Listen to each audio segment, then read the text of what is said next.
Dividend stocks are really popular because what people want is the ability to have some growth on their investment and also be able to take out money from it from the dividend. And so the appeal behind this is a lot of people look for a dividend that's higher than what they could get from bonds.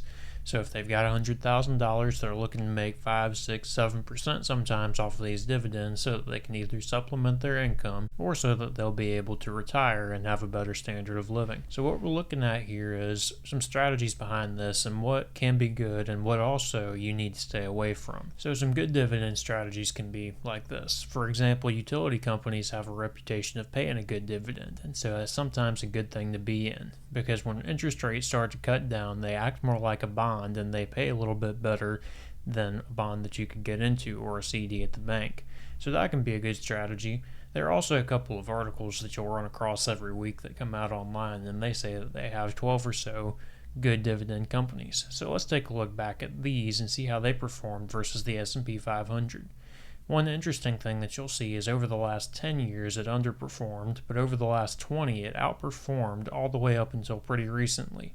So what this tells you is there are time periods where dividend stocks can outperform. You just have to have your research down, and you also have to be in good ones.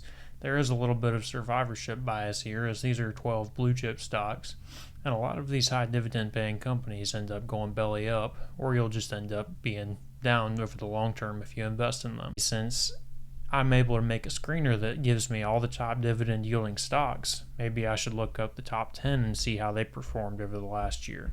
And what you'll find out is some of these performed and they have dividend yields of up to 120%. I crunched the numbers and the average is about 36%.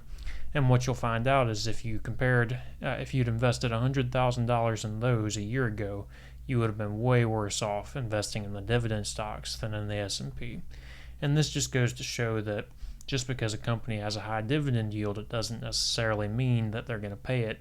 So these are some things to consider with dividend investing. It's right for some people, and if it's something that you want to look into, we have videos on that, and I can post a link to them. It's also just good to make sure that you're doing your due diligence when you're looking into these companies and make sure that you get the right ones. Until next time, may God richly bless you.